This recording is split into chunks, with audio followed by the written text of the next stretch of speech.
चला आपण या चॅप्टरच्या आता शेवटच्या टप्प्यात आहोत. लास्ट टाइम आपण साइन कन्व्हेन्शन्स वगैरे शिकलेले आहेत आणि आपण साइन कन्व्हेन्शन्स मध्ये बेसिक 2 गोष्टी लक्षात ठेवायच्यात. कॉन्व्हेक्स लेन्स असेल तर आपण त्याची जी फोकल लेंथ आहे ती पॉझिटिव्ह घेतो. कॉन्केव्ह लेन्ससाठी ती निगेटिव्ह घेतो.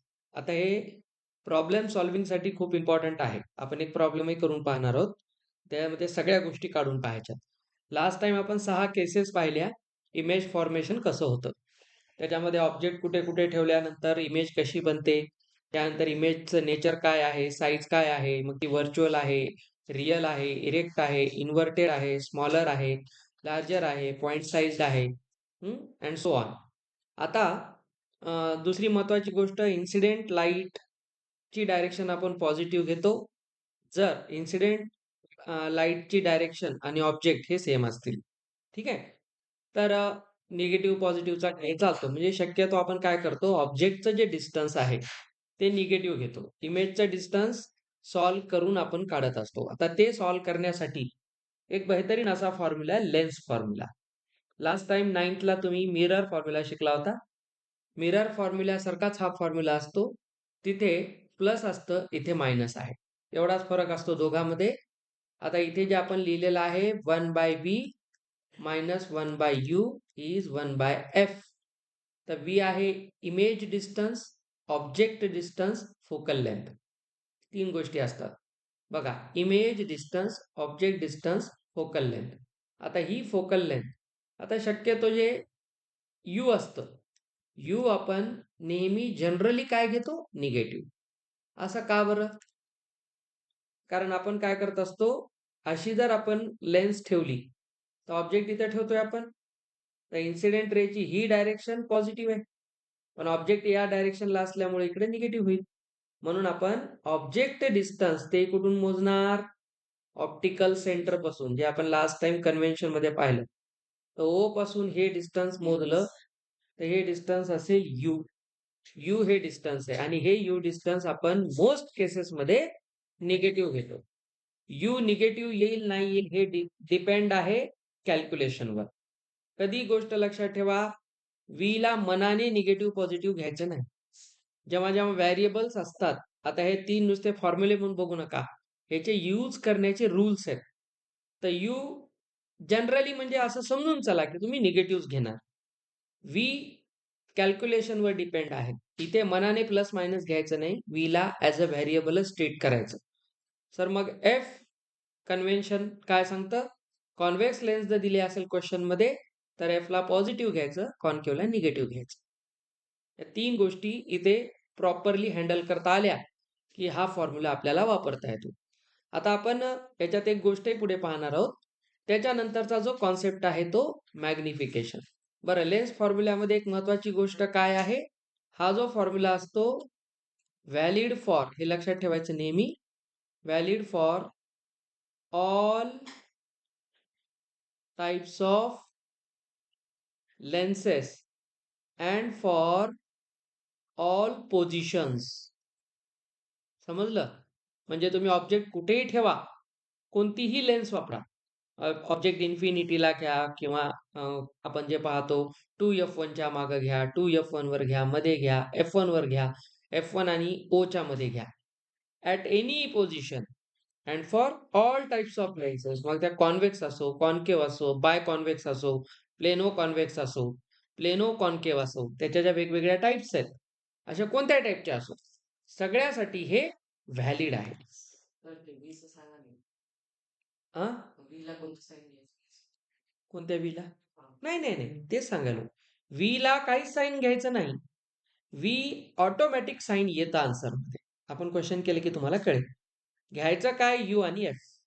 यू आणि एफ कसं, यू निगेटिव्ह घ्यायचं, एफ लेन्स वाईज ठरवायचं, त्यावरून आपोआप तुमचा व्ही प्लस किंवा मायनस येतो. समजलं? ऑब्जेक्ट किती डिस्टन्सवर आहे काय नाही, कॅल्क्युलेशनचा खेळ आहे सगळा.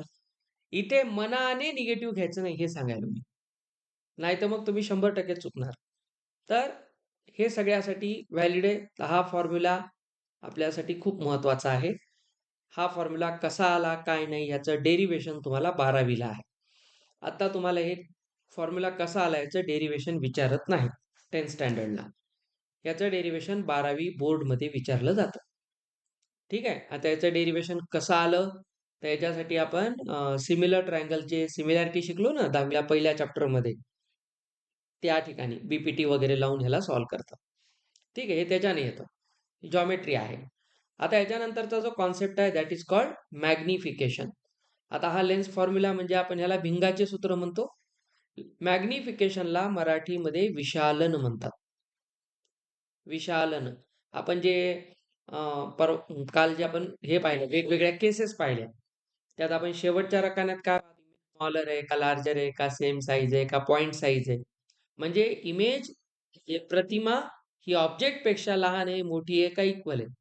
तर हे काय सांगत आहे? मॅग्निफाय झाली की नाही? किती मॅग्निफाय झाली? एखादी प्रतिमा किती विशाल आहे वस्तूच्या तुलनेमध्ये, त्याला आपण मॅग्निफिकेशन म्हणतो. मॅग्निफिकेशन कॅपिटल एम ने दाखवतात. मॅग्निफिकेशनमध्ये मेन गोष्ट काय असते हे समजून घ्या. H2 इथे H2 काय आहे? Image height. जी इमेज बनली ती किती हाईटची आहे? तुम्ही काल पाहिलं ना ऑब्जेक्ट लहान असायचा, इमेज कधी कधी मोठी व्हायची. तर या दोघांमध्ये फरक आहे. त्याला आपण H2 म्हणणार आणि ऑब्जेक्ट हाईटला काय म्हणणार? H1. प्रतिमेची उंची H2, वस्तूची उंची H1 आणि V/U ह्याचं रिलेशन आहे. आणि हे रिलेशन तुम्हाला बऱ्याचशा न्यूमेरिकल्समध्ये यूज करायचं. तर लक्षात ठेवा H2. आता हे कळण्यासाठी मी अजून चांगलं लिहितो तुम्हाला. HI/HO. I for image, O for object असे लक्षात ठेवू शकता. Is equal to V/U. V image distance, object distance. प्रतिमेचे अंतर, वस्तूचे अंतर. Important, this should be positive here. इथे प्लस असते. बाकी V निगेटिव्ह आला, U निगेटिव्ह आला तर दोन्ही प्लसमध्ये कन्वर्ट होईल. एक पॉझिटिव्ह एक निगेटिव्ह झाला तर मायनसमध्ये होईल. दोन्ही पॉझिटिव्ह झाले तर पॉझिटिव्ह राहील. आपण मनाने VUचं साईन ठरवायचं नाही. यूचं साईन आपण ठरवतो, नो डाऊट. ठीक आहे. कुठं ठेवलं? इन फ्रंट ऑफ लेन्स असं म्हणलं, याचा अर्थ टू द लेफ्टच धरतो आपण. टू द लेफ्ट झालं म्हणजे निगेटिव्ह झालं. समजलं? ही मेन गोष्ट आहे. आणि याच्यात रिलेशन काय लक्षात ठेवायचं आहे? HI/HO is equal to V/U. It is always positive in case of lenses.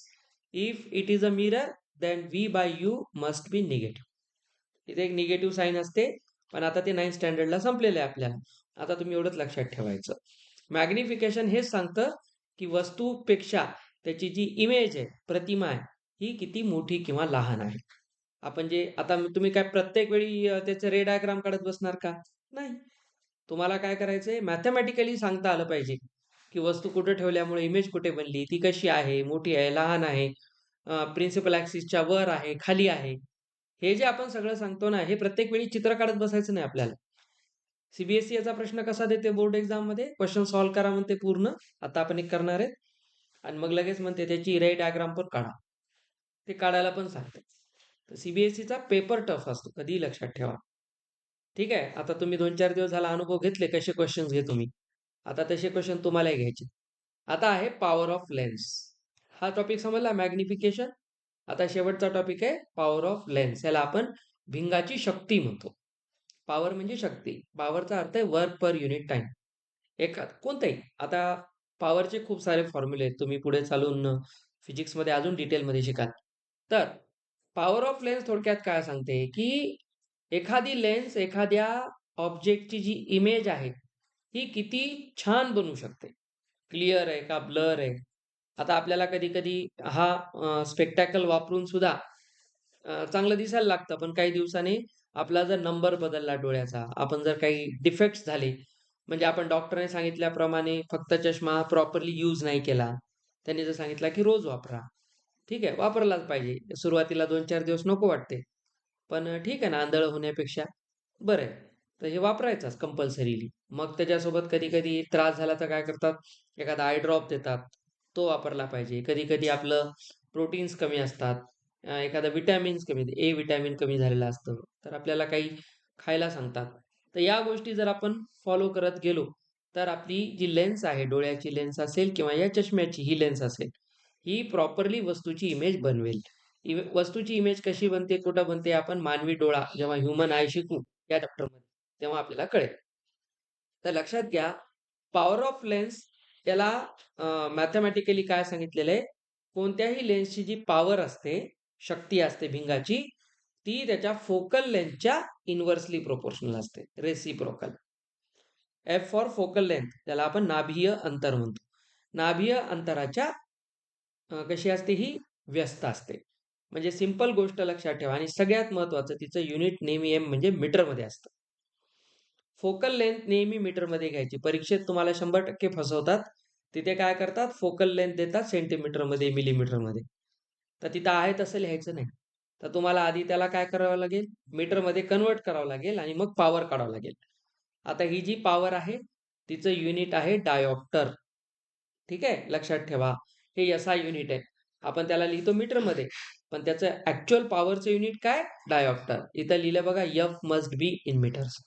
जे एफ आहे म्हणजे जी फोकल लेंथ आहे मिरर लेन्सची, ती कशी असली पाहिजे, मीटरमध्येच असली पाहिजे. समजल्या तीन गोष्टी. तर lens formula 1/b - 1/u = 1/f. मनाने फॉर्म्युला बदलायचा नाही. आज कंटाळा आला, माझ्या मनाने दुसरा वापरतो, असं करायचं नाही. मॅग्निफिकेशन काय आहे, m. h2/h1 = v/u. h2 म्हणजे इमेज हाईट, h1 म्हणजे ऑब्जेक्ट हाईट. v म्हणजे इमेज डिस्टन्स. v आणि u डिस्टन्स साठी आहे, h2 आणि h1 हाईट साठी आहे. म्हणजे वस्तू एवढी होती, इमेज एवढी झाली. ठीक आहे ना, हाईट बद्दल चेंजेस तिथं दिसतात. क्लिअर झालं तुम्हाला. आता याच्यामध्ये आपण 2-3 गोष्टी काय काय पाहिल्या. एक होता लेन्स फॉर्म्युला, काय होता, 1/b - 1/u is 1/f. त्याच्यानंतर मॅग्निफिकेशन, विशालन, m. h2/h1 = v/u. हा महत्वाचा फॉर्म्युला आहे. आणि नंतर आहे पॉवर ऑफ लेन्स. पॉवर आहे 1/f, f इन मीटर. या तीन गोष्टी लक्षात ठेवा. याच्यावरच तुमचे न्यूमेरिकल्स आहेत, जे जे बोर्डमध्ये येतील. आपण एक क्वेश्चन आता पूर्णपणे अनालाइज करू आणि त्याच्यातून समजून घेऊ या फॉर्म्युल्यांना कसं वापरतात. आता इथे सगळं दिलंय बघा. An object is placed. आता मी तुम्हाला डिटेलमध्ये ह्याचं पूर्ण काय म्हणतात त्याला, डिसेक्शन करून दाखवतो. मेडिकल सायन्सच्या स्टुडंट सर्कल पूर्ण करू आपण. एका वस्तूला काय केलं आपण, 20 सेंटीमीटर डिस्टन्सवर ठेवलं. कोणत्या लेन्स पासून, कॉन्व्हेक्स लेन्स. त्याची फोकल लेंथ किती आहे, 10. जे जे लिहिलं ते लिहायचं. यू ऑब्जेक्ट डिस्टन्स म्हणजे यू, वस्तूचे अंतर. आता बघा, कॉन्व्हेक्स लेन्स आहे, वस्तू कुठे ठेवणार, लेफ्टला ठेवणार. तर ह्याला घ्यायचं -20. समजलं. साइन कन्व्हेन्शन, यू ला निगेटिव्ह घ्या. आता जर नाही शिकलात तर 100% याचे मार्क गेले तुमचे. मी आताच सांगायलो. कोणतीही लेन्स असो, यू काय घेत जा, निगेटिव्ह. बस तुमचं म्हणजे कायम स्वरूपी मी हा प्रॉब्लेम सॉल्व्ह केलेला आहे. आता लक्षात ठेवा. व्ही आपल्याला find the position, nature and size of image म्हणजे व्ही काढायचंय. आता फोकल लेन्स पॉझिटिव्ह पण राहील, निगेटिव्ह पण राहील. पण कोणती लेन्स आहे, कॉन्व्हेक्स. मी आताच काल कन्व्हेन्शन सांगितलं. कॉन्व्हेक्स लेन्स साठी फोकल लेंथ पॉझिटिव्ह, त्याला +10च ठेवा. याला मीटरमध्ये करत बसू नका. सगळ्यात मेन गोष्ट, हे जर सेंटीमीटर असेल तर सेंटीमीटरच ठेवायचं. याच्यात मीटरमध्ये जाण्याचा काही प्रश्न नाही. इथपर्यंत क्लिअर झालं. त्याच्यानंतर काय पाहिजे आम्हाला, व्ही काढायचंय. पुन्हा काय काय काढायचंय, नेचर. व्ही आलं म्हणजे पोझिशन आली, म्हणजे कुठे आली, वस्तूची इमेज कुठे बनली, त्याला पोझिशन म्हणतात. नेचर म्हणजे काय, ती रिअल आहे का इन्व्हर्टेड आहे, हे नेचर असते. वास्तव आहे का आभासी आहे. आणि साईज काय सांगते, मॅग्निफिकेशन. तर साईज साठी काय करा, मॅग्निफिकेशन काढा. समजलं इथपर्यंत तुम्हाला. सर आता मॅग्निफिकेशनला h2 h1 माहित पाहिजे, पण इथं ऑब्जेक्टची हाईट दिली आहे का काही नाही. मग कशावरून काढायचं, v/u वरून. म्हणून याला एक तर तुम्ही हाईट वरून काढू शकता किंवा डिस्टन्स वरून काढू शकता. चला इथपर्यंत क्लिअर आहे.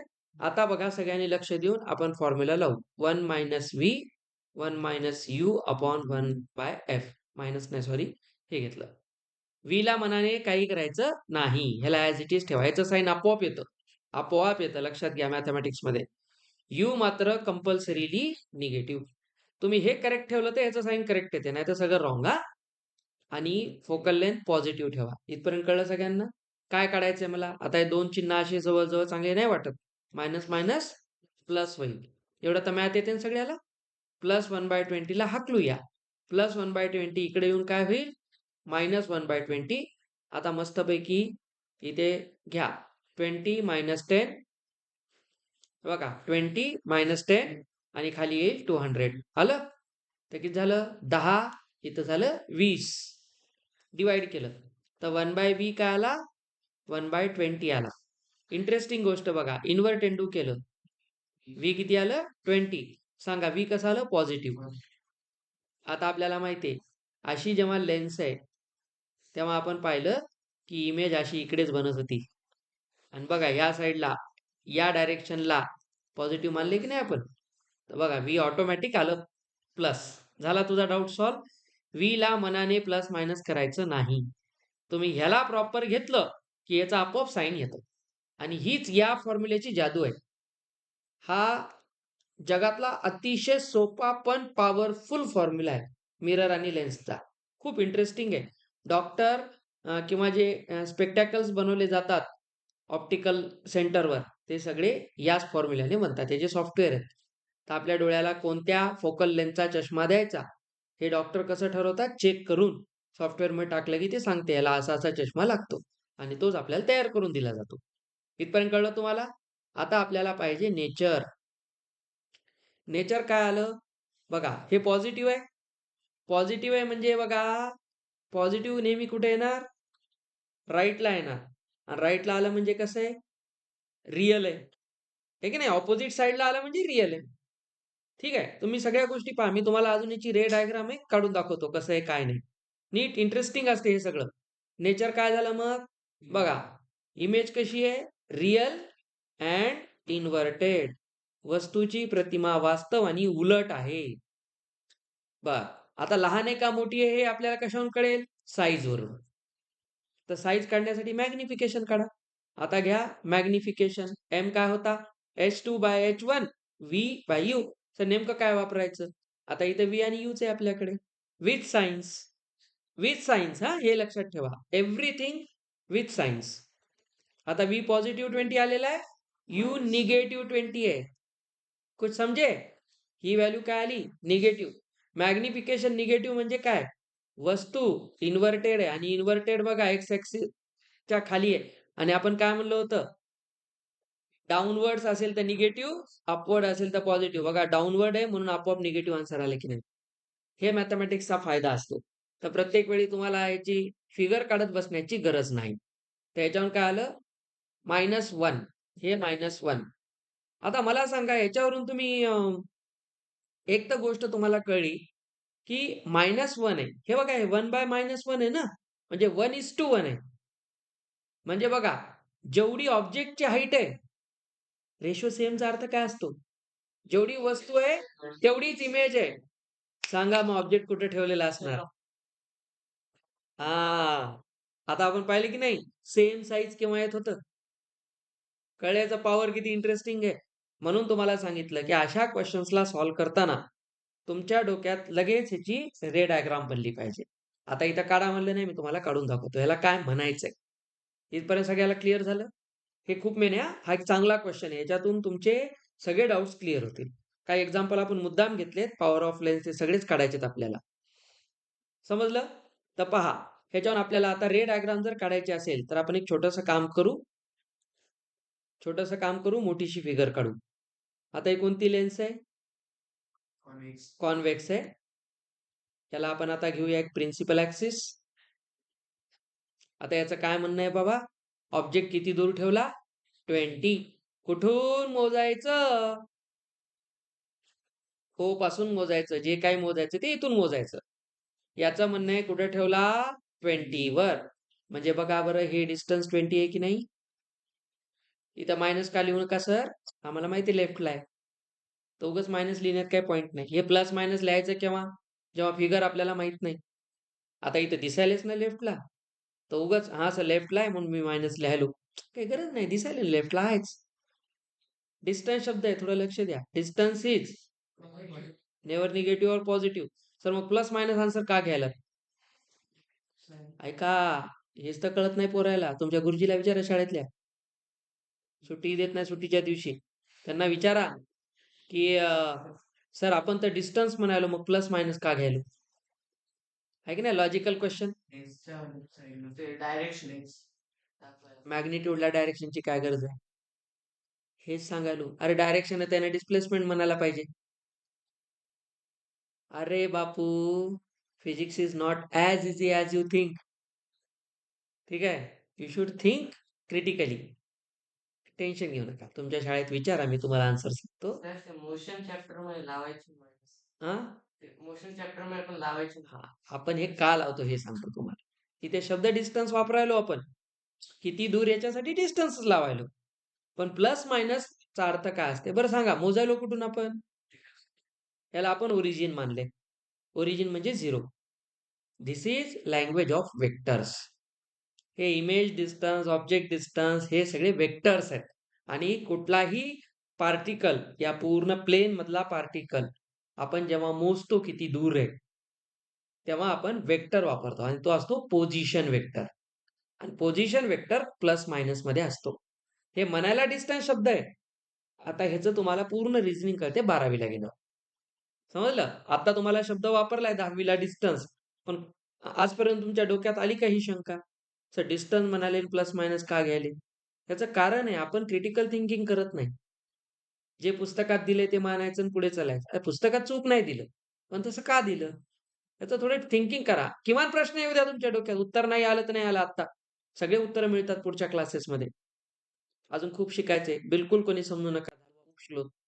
काहीच नाही. तुमचं एज्युकेशन सुरू होईल आता 11वीला. तुम्ही जे काही शिकलात असं वाटते ना, हे time T is equal to 0 होणार. 11वीला आल्या आल्या कळेल, अरे आपण 10वी पर्यंत काहीच शिकलो नाही. समजून घ्या.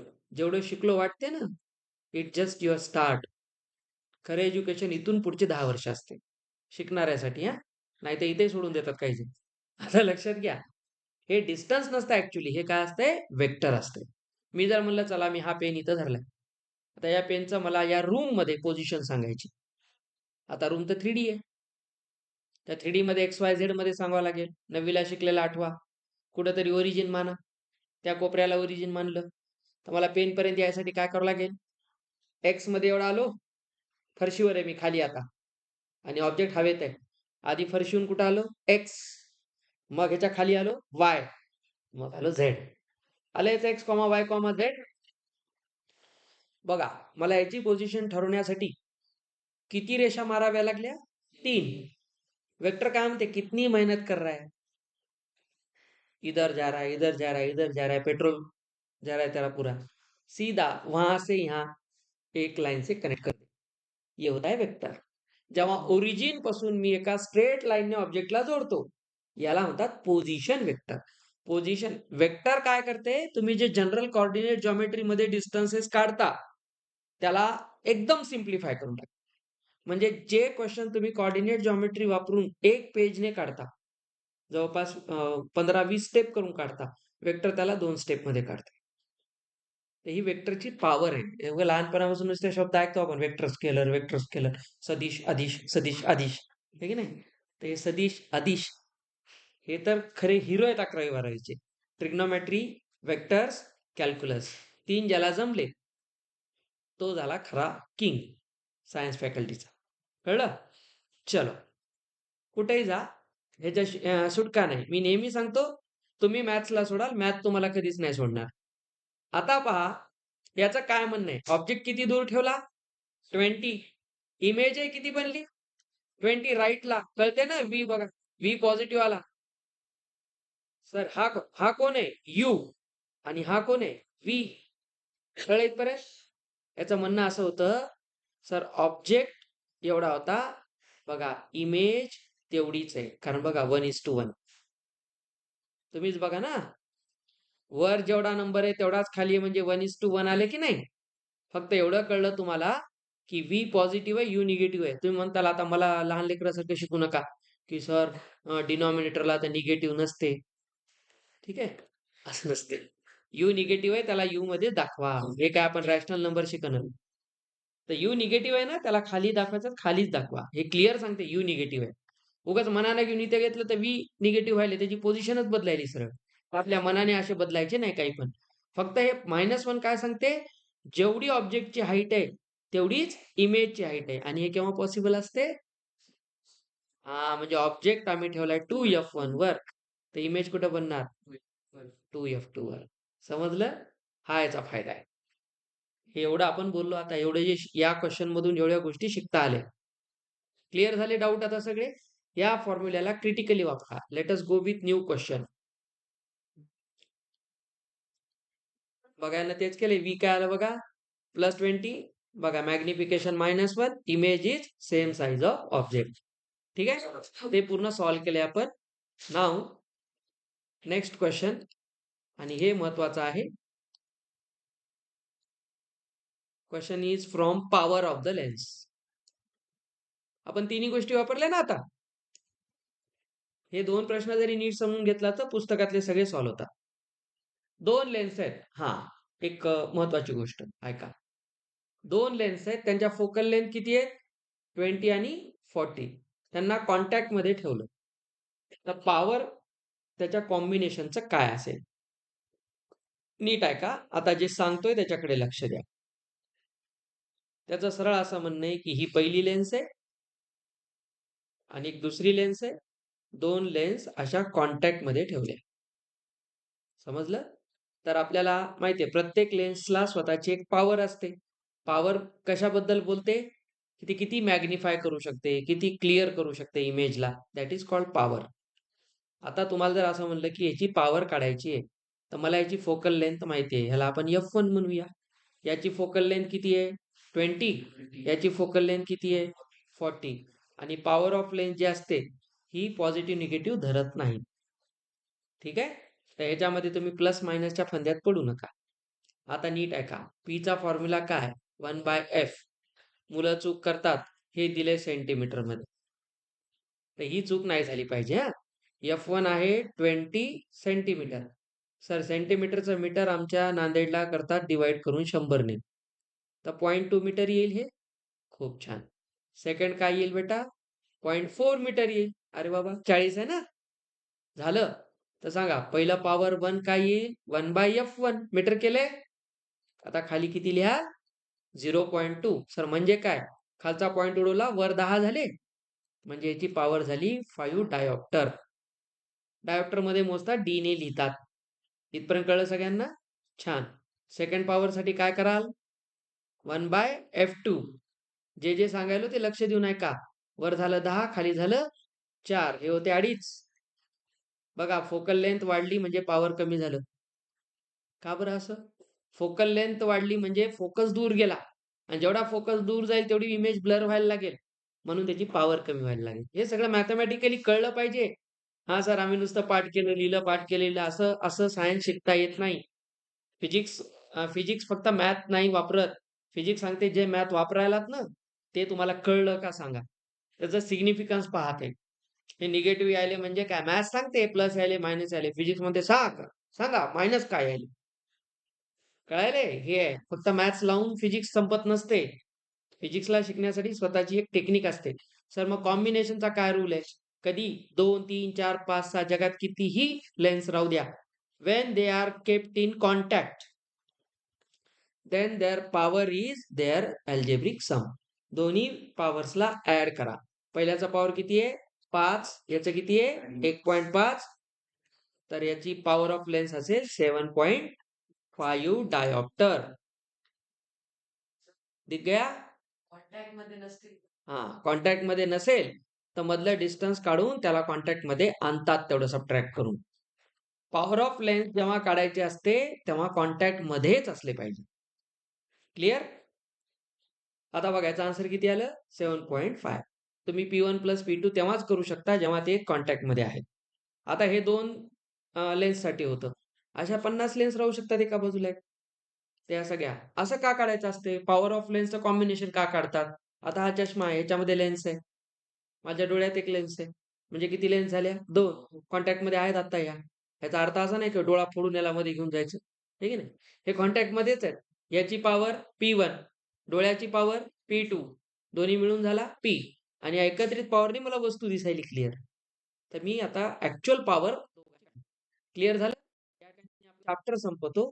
या चॅप्टर आता जो पुढचा भाग आहे तो कोणता आहे? मानवी डोळा. आता ही स्कीमॅटिक डायग्राम आहे. याच्यात 3 गोष्टी आहेत. हे बघा, हे सगळे या 3-4 स्लाइड कळल्या की हा चॅप्टर संपतो आपला. आपण लगेच बघू, वेळ आहे आपल्याकडे. आता इथपर्यंत काही डाऊट आहे कोणाला? एवढा तुमचा सिलेबस आहे. तुमच्या सिलेबसला धरूनच आपण काढलेले. चलो अब आगे बढ़ेंगे जहां हम इस चॅप्टर का ऍप्लिकेशन पढेंगे. आपण लेन्स वगैरे का शिकतो? तर आपल्याला हे पूर्ण जगच पाहण्यासाठी मदत करतो आपला डोळा. हे सगळं दृष्टी आहे तर सृष्टी आहे, असं आहे की नाही? त्याच्यामुळे आपल्याला हे पूर्ण जग पाहण्यासाठी जो मानवी डोळा मदत करतो, त्या मानवी डोळ्याचं नेमकं स्ट्रक्चर काय? डोळा इमेज कशी बनवतो? हे आपल्याला इथे पाहायचं आहे. त्यासाठी आपण या स्लाइडचा उपयोग करू. So first now our part is human eye, मानवी डोळा.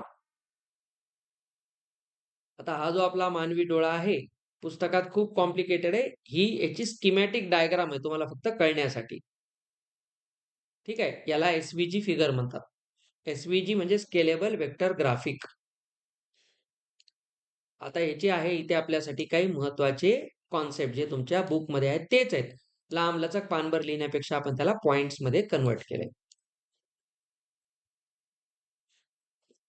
आता बघा फर्स्ट पार्ट.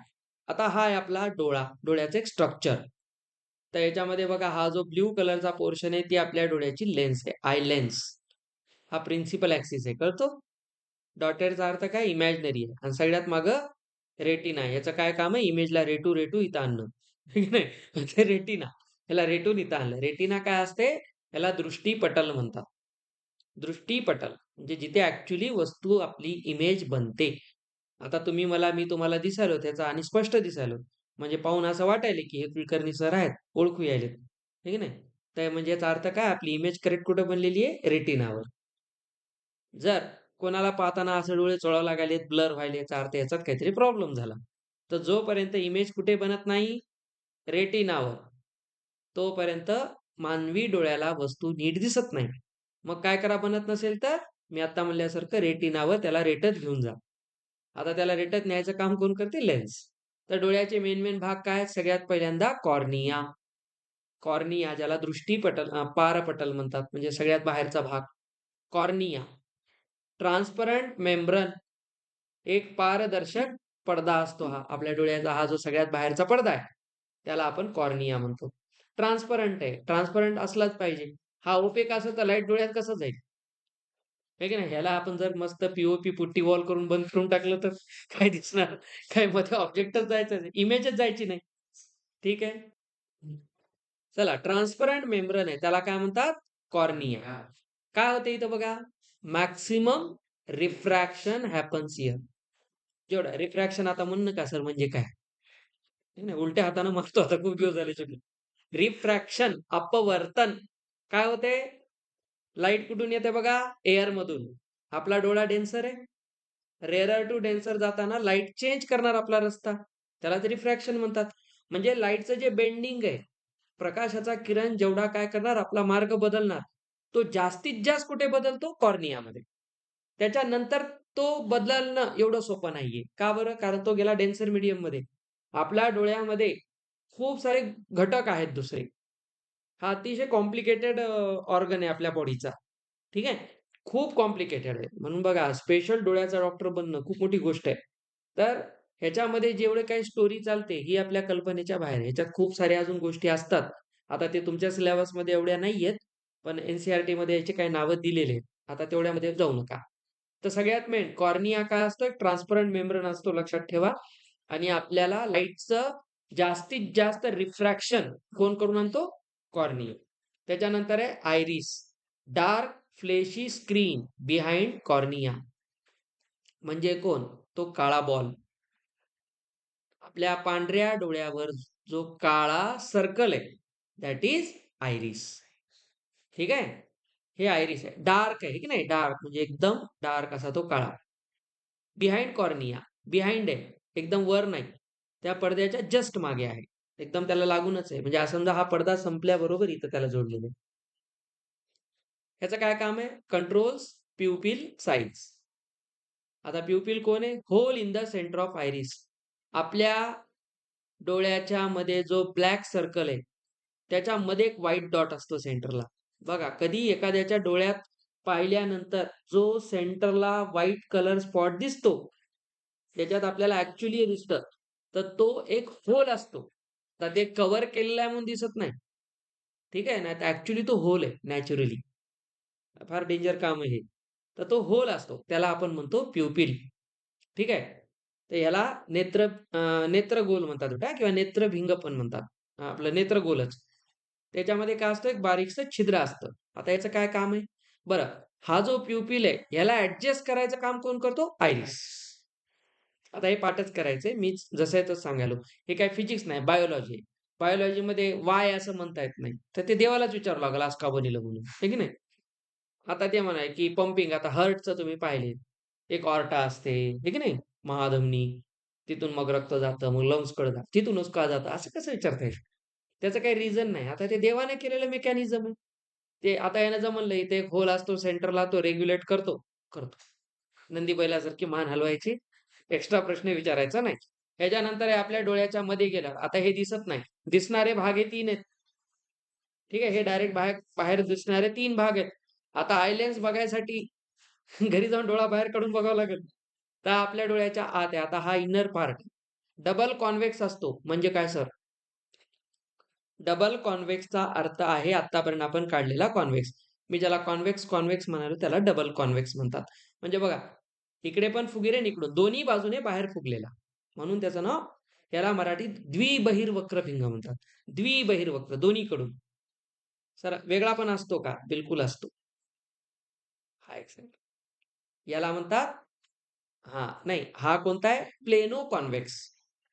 प्लेनो बघा इथं प्लेन आहे ना आणि हा कॉन्व्हेक्स आहे बाहेर फुगला आहे. त्याला प्लेनो कॉन्व्हेक्स म्हणतात. इकडून हे असेल तर डबल कॉन्व्हेक्स. आता हे असं केलं, ठीक आहे, आणि हे असं असेल तर प्लेनो कॉन्केव्ह. प्लेन आहे आणि आतमध्ये गेलेला आहे. असे भिंगाचे वेगवेगळे प्रकार आहेत. तर आपल्या डोळ्यामध्ये जो भिंग असतो बाय कॉन्व्हेक्स म्हणजे हा. डबल कॉन्व्हेक्स बाय म्हणजे 2. डबल कॉन्व्हेक्स म्हणजे बाय कॉन्व्हेक्स. चला, तर हा एक डबल कॉन्व्हेक्स आहे. म्हणजे आपल्या डोळ्यामध्ये हाच भिंग असतो. तो मनाने बदलता येत नाही. बदलायचं तर चष्म्याचा काच बदलता येतो, डिझाइन बदलता येते. डोळ्याच्या तिथं जाऊन म्हणायचं नाही, माझ्या मधल्या लेन्सचं डिझाइन आहे का आपल्या दुकानात? हं? ते वरच्या देवाच्या दुकानात असते. डबल कॉन्व्हेक्स आहे, क्रिस्टलाइन लेन्स आहे. क्रिस्टल माहिती आहे ना? क्रिस्टल म्हणजे स्फटिक. म्हणजे आपल्या मिठाचा खडा वगैरे कसा असतो? स्फटिक दगडासारखा. ठीक आहे? बघा हा जसा दिसतोय, तर बघा बाय कॉन्व्हेक्स आहे. प्रोव्हाइड्स फाईन ॲडजस्टमेंट याला अकोमोडेशन किंवा समायोजन म्हणतात. ह्याचं काय काम आहे? हा मेन आहे. हा स्वतः काय करतो? आपली साईज कमी जास्त करू शकतो. हा जो कार्यकर्ता आहे, जनरली लेन्स जी असते, ती स्वतःला ॲडजस्ट नाही करू शकत. मार्केटमधून आणलेली जी आता ह्याच्यामध्ये जी लेन्स आहे, ही स्वतःला कमी जास्त नाही करू शकत. पण आपला डोळा मधला जो लेन्स आहे, तो ॲडजस्ट करू शकतो. तो कधी-कधी असा ताणल्या पण जातो, कधी-कधी असा कॉम्प्रेस पण होतो. कशामुळं? तुम्ही कधीही बघा, बाहेर उन्हामध्ये खूप उन्हात बाहेर निघालात, कुठं लांब बघायचं तर डोळे बारीक होतात. अंधाऱ्या खोलीत गेल्यावर डोळे असे होतात. तर हे जे असे डोळे वटारून बघतो ते एखाद्याकडं, आहे की नाही? विशेषतः माय-बापाकडं हो करून, आहे की नाही? ते जे डोळे वटारून आपण बघतो, तेव्हा आपले आय लेन्स काय होत असते अशी फुगत असते, अशी स्ट्रेच होत असते. तर हे होत असते मानवी डोळ्यामध्ये पॉसिबल आहे, या ह्याच्यात नाही. आता ह्याला आय लेन्स नेहमी अकोमोडेशन करतं. म्हणजे काय करतं? समायोजन. गरजेनुसार आय लेन्स आपली साईज कमी जास्त करतं. आता याच्यानंतर आहे रेटिना. म्हणजे दृष्टीपटल, जिथे ॲक्चुअल इमेज बनते. आता जे काही आपल्याला दिसत आहे, त्याचा क्लिअर अर्थ काय? त्याची इमेज आपल्या रेटिनावर बनलेली आहे. जे दिसत नाही, पाहूनही दिसत नाही. आता मागचं दिसणार नाही, डोळा इकडे नाहीये. ठीक आहे? तर मागचं दिसत नाही, तर म्हणतात सर रेटिना खराब झाला, मागचं दिसेना. नाही. समोर पाहायला दिसायला संपलं. मी जर समृद्धीला पाहिलं, तर मला समृद्धी दिसत असेल, तर रेटिना काम करत आहे. नाहीतर पाहिलं तू कोण आहेस म्हणलं मला काहीच दिसेना, तर हे तर प्रॉब्लेम आहे. ठीक आहे? हे रेटिना काय असतो बेटा? स्क्रीन आहे. 70 चा पडदा आपला. ठीक आहे? धुरंदर पाहायला. लाईट सेन्सिटिव्ह सेल्स असतात. प्रकाश संवेदी पेशी. तुझं लय अवघड आहे मराठी. प्रकाश संवेदी पेशी. तुझं नशीब तुला मराठीत शिकलेले सर भेटले. म्हणून तुला नाहीतर तुला हे मराठीत कुणी सांगितलं नसतं एवढं. प्रकाश संवेदी पेशी म्हणजे हे लाईटला रिस्पॉन्स करू शकते. आता आपल्या डोळ्यामध्ये 2 टाइपच्या सेल असतात. एक रॉड सेल्स आणि एक कोनिकल सेल्स. तर ह्या असतात दंडाकृती पेशी आणि शंक्वाकार पेशी.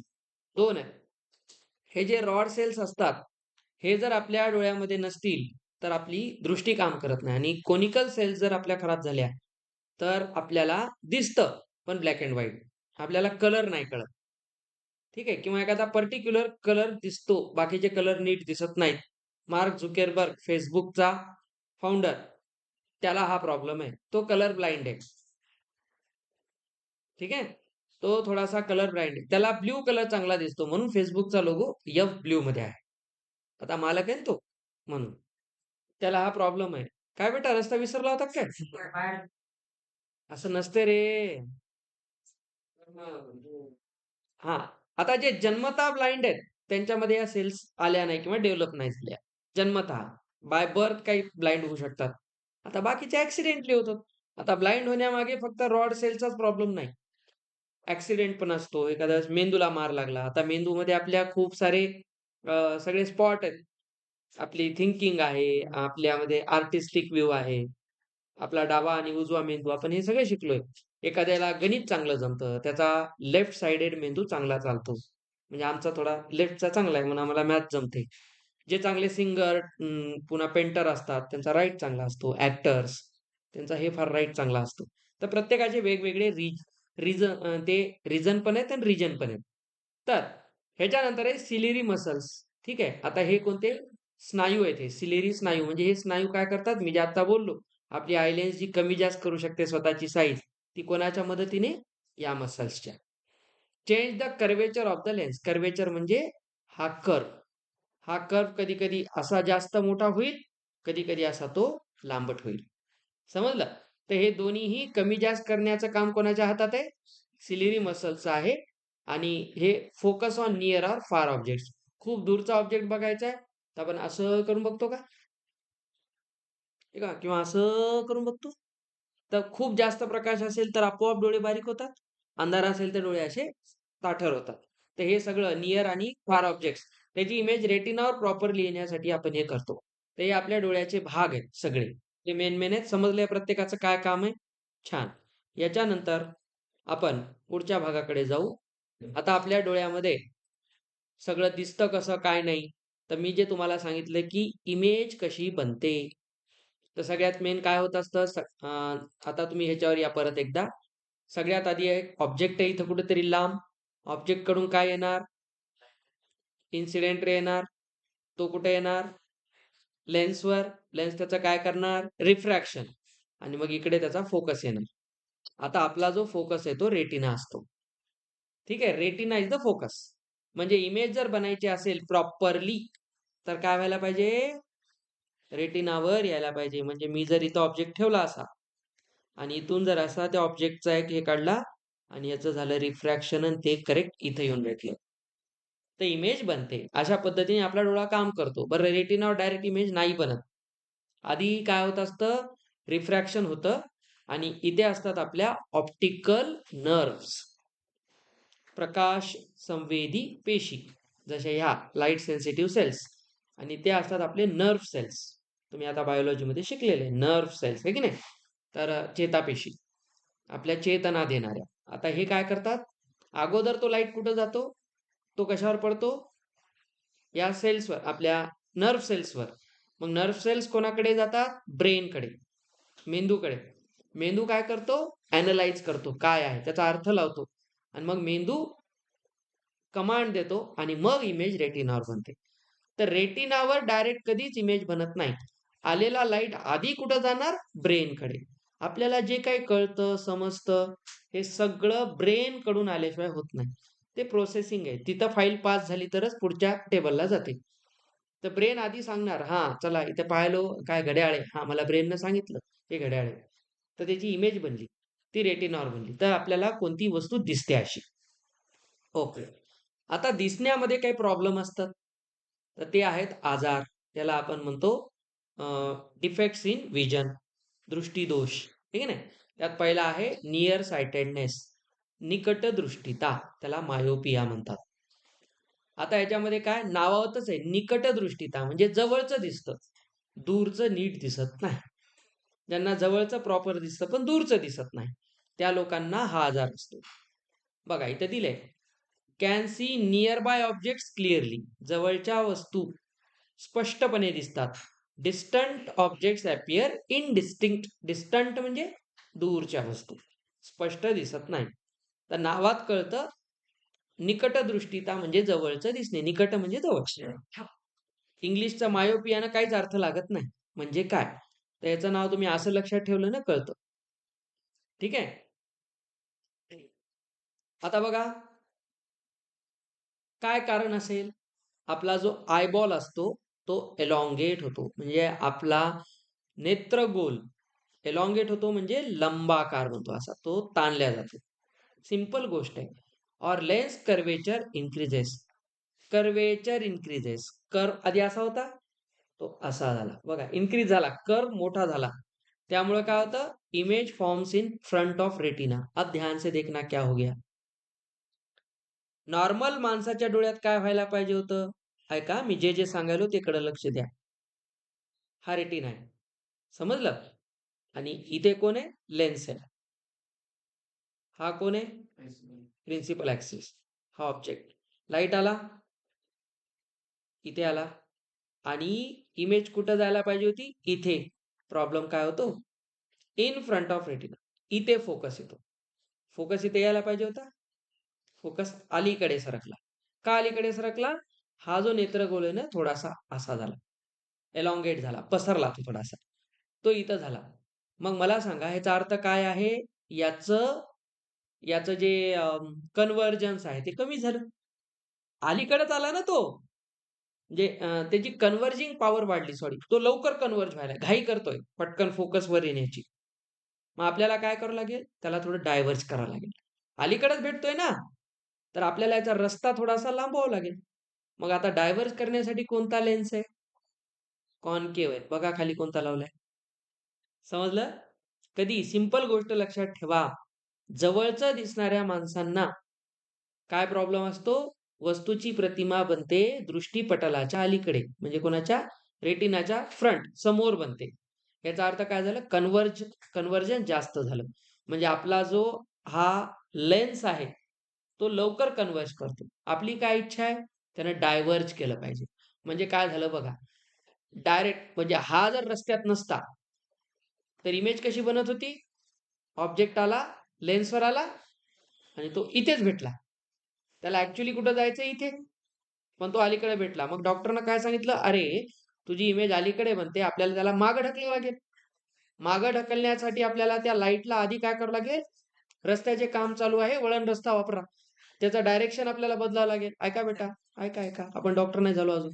आपल्याला जर आय लेन्स प्रॉब्लेम देत असेल तर आपल्याला डायव्हर्जन्स वाढवावं लागेल. तर आपण मध्ये काय ठेवणार, आपण हा चष्मा लावणार आणि त्याच्यात आपण कॉन्केव्ह लेन्सवाला चष्मा लावणार. त्याच्यामुळे काय होईल, आता बघा, पहिल्यांदा लाईट येईल, कॉन्केव्ह लेन्स काय करेल, त्याला डायव्हर्ज करेल, असं पाठवेल की नाही. इकडून एक लाईट आली, हा याला डायव्हर्ज करेल, असं पाठवेल. आता इथून आल्यावर तो काय होईल, रिफ्रॅक्ट होऊन आता तो मागे ढकलला जाईल. हा रस्त्यात नव्हता तेव्हा काय प्रॉब्लेम होऊ लागला, हा असा जात नव्हता, हा डायरेक्ट असा येऊन अलीकडेच भेटत होता. समजल्याचं रिझन हे कळत नाही खूप जणांना, म्हणून मी तुम्हाला रे डायग्राम काढून दाखवायलो. स्टोरी काय व्हायली कळली. बघा इथे काय म्हणते, using concave lens suitable focal length, योग्य नाभीय अंतर असलेला अंतर्वक्र भिंगाचा चष्मा वापरायला सांगतात डॉक्टर आपल्याला. त्याच्यामुळे काय होते, डायव्हर्ज होते, म्हणजे अलीकडे फोकसच्या ऐवजी फोकस पलीकडे ढकलला जातो. आता याच्यासाठी काय केलं जाते, फोकल लेंथ प्रॉपर काढतात, जी कुठपर्यंत जाईल, रेटिनापर्यंत. मग डॉक्टर आपल्याला सांगतात की याची फोकल लेंथ अशी ऍडजस्ट करा की फोकस पलीकडे सरकेल. मग हा लेन्स तसा देतात आणि चष्मा बनवतात. समजलं. म्हणून हे काढल्यानंतर जर आपल्याला वाटायला अरे ब्लर ब्लर दिसायला किंवा प्रॉपर दिसत नाही, तर हा काय ह्यानं काय सांगितलं, अरे मला दूरचं दिसतच नाहीये, त्याचा अर्थ काय झाला, अलीकडेच इमेज बनत आहे, रेटिनावर बनत नाही. मग काय सांगितलं डॉक्टरनं, थांब आपल्याला तुझ्या इमेजला मागं ढकलायचंय, तर घाल कॉन्केव्ह. आता माझा प्रॉब्लेम दूरचा नाहीये, जवळचा आहे. ठीक आहे. आता ते मला रिडिंगचं आहे, मला एरवी चष्म्याची गरज नाही, मला फक्त स्क्रीन वाचताना त्रास होतो. हे आता कळलं की, आणि तेही मला मोबाईलच्या स्क्रीन वाचताना, पुस्तकाचं वाचताना तेवढा प्रॉब्लेम नाही. तर बघा, हे त्याच्या मागचं रिझन आहे. क्लिअर झालं? नियर सायटेडनेस आता मी पुन्हा पुन्हा सांगणार नाही.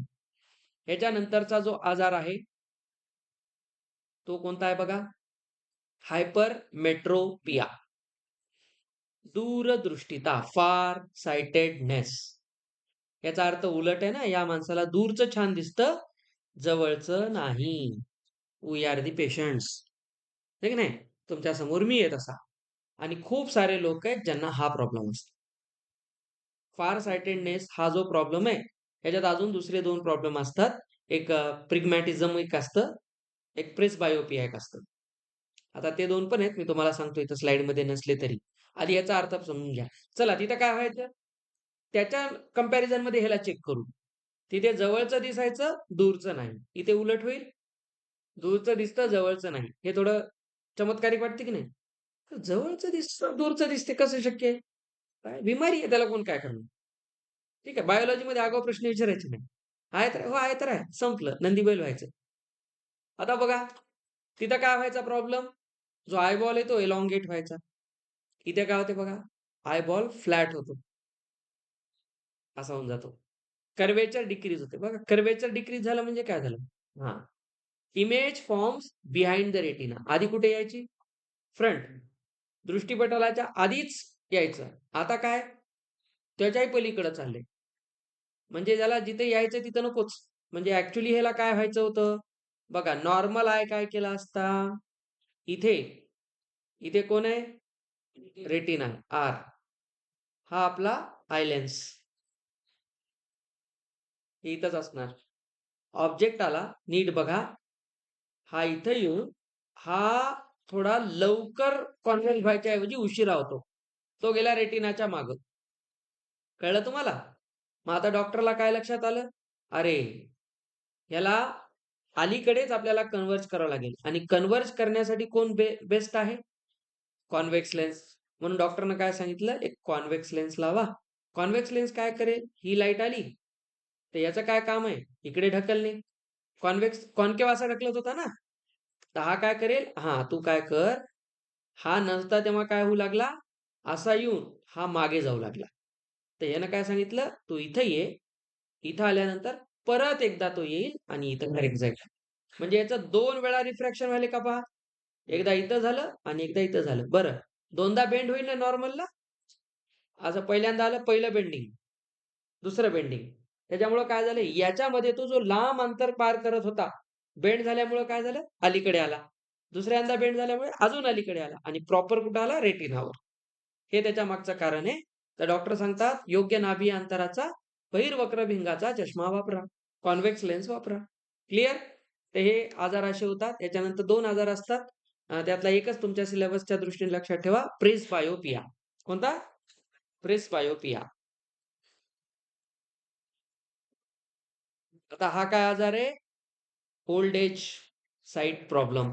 वय वाढल्यानंतर होणारा प्रॉब्लेम. जनरली वय वर्ष 60-65 होत गेले रिटायरमेंटच्या नंतरचा. तर तेव्हा तर कंपल्सरी. आजकाल तर वय वर्ष 40 संपलं, की चष्म्याचे लावलाच पाहिजे. डॉक्टरकडे दाखवून तपासून घेतलंच पाहिजे. ठीक आहे? आता 40 प्लसला तर लागतोच. तर तो या 2 पैकी एक असतो आणि मॅक्सिमम केसमध्ये कोणता असतो? हायपरमेट्रोपिया. वय वाढल्यानंतरही हाच प्रॉब्लेम आहे. त्यालाही दूरचं दिसतं, पण जवळचं नीट दिसत नाही. ही अडचण आहे. समजलं? तर वृद्ध दृष्टिता म्हणतात त्याला. वृद्ध झालो आपण. वय वाढल्यामुळे दृष्टीमध्ये येणारा दोष. त्याच्यासाठी पण आपण कॉन्व्हेक्स लेन्सचा चष्मा वापरतो. प्रेसबायोपिया कोणाशी मिळता-जुळता आहे? हायपरमेट्रोपियाशी. म्हणून ह्याचे जे लक्षण आहेत तेच ह्याचे आहेत. फक्त ह्याचं रिझन आयबॉल फ्लॅट होणे, याचं मुख्य रिझन वय वाढणे. याचं नावच आहे वृद्ध दृष्टिता. वय वाढल्यामुळे होणारा आजार. समजलं? चलो. Last point. 2 लेन्स वापरतात ना वाटतं. नाही 2 1 कसं नाही. छोटा कॉन्व्हेक्स नाही तसं काही नाही. दोन्ही एकही चालतं बेटा. अजून हायर लेव्हलमध्ये येते. आता हे तुम्ही नंतर फक्त वाचून घ्या. कोणती लेन्स कुठं वापरतात? आता बघा लेन्सेसचे उपयोग. एक कुठे आहे? सिंपल मायक्रोस्कोप सूक्ष्मदर्शकात. कॉन्व्हेक्स लेन्स का बरं? ते कन्व्हर्ज करते ना, फोकस करते फास्ट. म्हणून सिंपल मायक्रोस्कोपमध्ये वापरतात. कंपाऊंड मायक्रोस्कोप जिथे तुम्हाला फारच अ, बारीक वस्तू पाहिजेत, बॅक्टेरिया, सेल्स. तर त्यासाठी आपण काय करतो? 2 कॉन्व्हेक्स लेन्स वापरतो. ठीक आहे. फक्त लक्षात ठेवा. एक आयपीस वगैरे असते. हे आयपीस वगैरे जे आहे टेलिस्कोप वगैरे आहे का तुम्हाला आत्ता? आत्ता आहे? टेलिस्कोप आहे? ते शेवटच्या चॅप्टरला आहे. करू आपण. टेलिस्कोपमध्ये यूज होतो डिस्टंट ऑब्जेक्ट म्हणजे स्टार वगैरे पाहण्यासाठी. याचा यूज होतो आणि अदर युजेस काय? स्पेक्टॅकल्स म्हणजे आपले चष्मे, कॅमेरा, प्रोजेक्टर, बायनोक्युलर्स. बायनोक्युलर पाहतो आपण दूरच्या वस्तू पाहायला. तर हे आहेत. ह्याला एकदा पुस्तकात वाचा. अजून कोणता कॉन्सेप्ट राहिला असेल तर तुम्ही मला बिलकुल विचारू शकता. मला वाटते चॅप्टर समजला चांगला आता. आपला चॅप्टर इथे संपतो. याचे आपण उद्या न्यूमेरिकल्स करू पुस्तकातले सगळे. मी तुम्हाला आज एक बेसिक सांगितलं आहे.